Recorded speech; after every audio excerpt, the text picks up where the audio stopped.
الحمد للہ وحدہ والصلاة والسلام علی من لا نبی بعدہ وعلی آلہ واصحابہ الذین اوفوا عہدہ اما بعد فاعوذ باللہ من الشیطان الرجیم بسم اللہ الرحمن الرحیم فلا وربک لا یؤمنون حتی یحکموک فیما شجر بینہم ثم لا يجدوا في أنفسهم حرجا مما قضيت ويسلموا تسليما.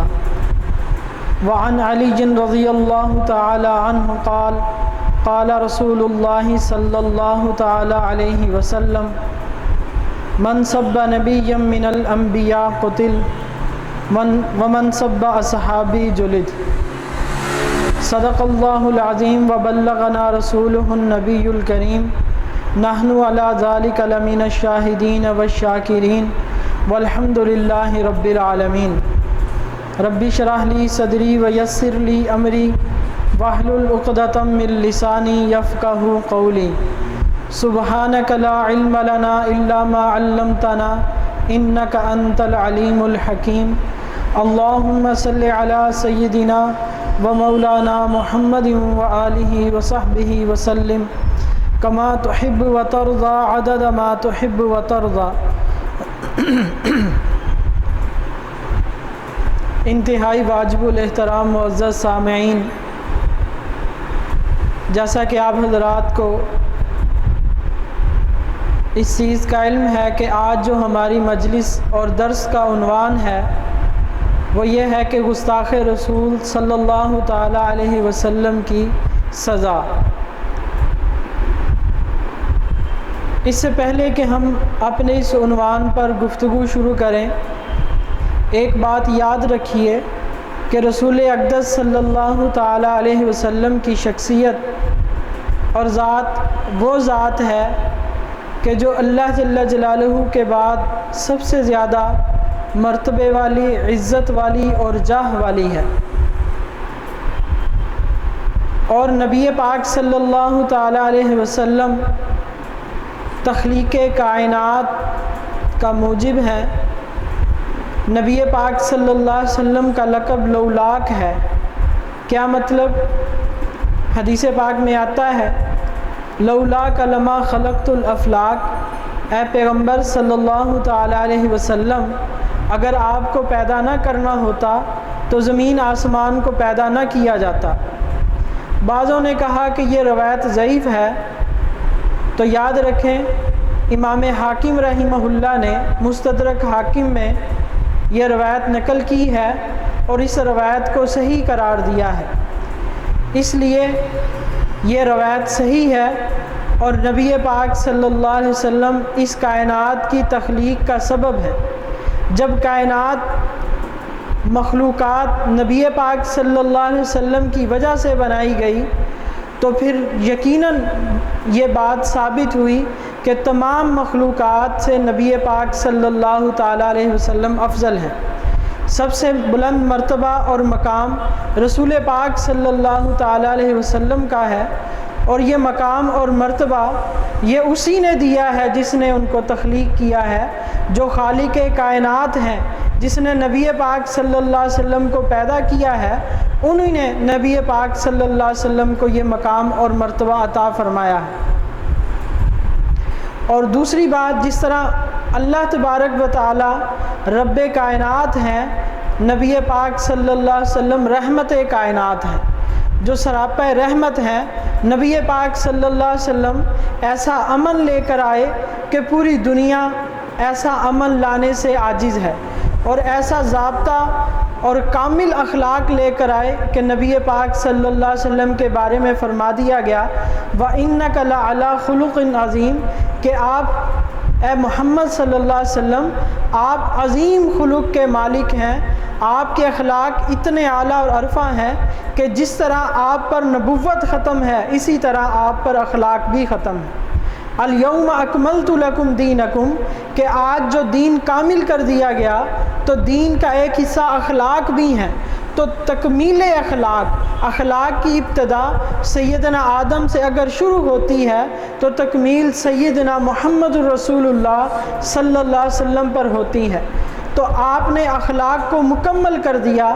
آپ کی ذات اقدس سے، زبان اقدس سے کسی شخص کو تو کجا، کسی انسان کو تو کجا، کبھی کسی جانور کو تکلیف نہیں پہنچی۔ نبی پاک صلی اللہ علیہ وسلم کی ساری زندگی تمام مخلوقات کے لیے سراپا رحمت ہے۔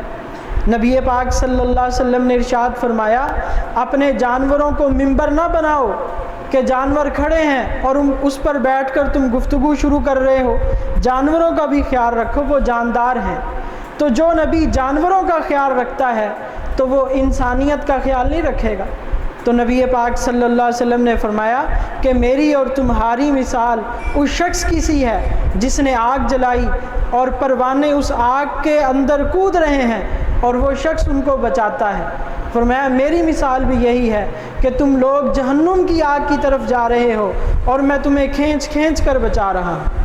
اب جو شخص جس کی سوچ اور فکر یہ ہو کہ تمام انسانیت وہ اپنے ہیں یا پرائے ہیں، وہ دکھ دینے والے ہیں یا سکھ دینے والے ہیں، جس کا جذبہ یہ ہو کہ وہ سارے کے سارے اللہ کے غضب اور جہنم کی آگ سے بچ جائیں، اس کے اخلاق کا کون اندازہ لگا سکتا ہے، اور اس کے اخلاص کا اور اس کی للہیت کا کون اندازہ لگایا جا سکتا ہے۔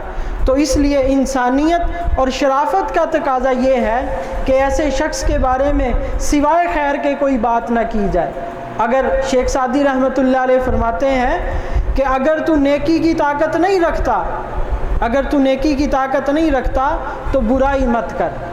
اس لیے ہم تمام بھائیوں کو جو مسلم یا غیر مسلم ہیں ان کو یہی بات پیغام دیتے ہیں کہ اگر آپ نبی پاک صلی اللہ علیہ وسلم کی نبوت پر ایمان نہیں رکھتے غیر مسلم، تو اللہ نے اختیار دیا ہے فمن شاء فلیؤمن فمن شاء فلیکفر، جو چاہے ایمان لے کر آئے، جو چاہے کفر کرے، یہ اللہ نے اختیار دیا ہے۔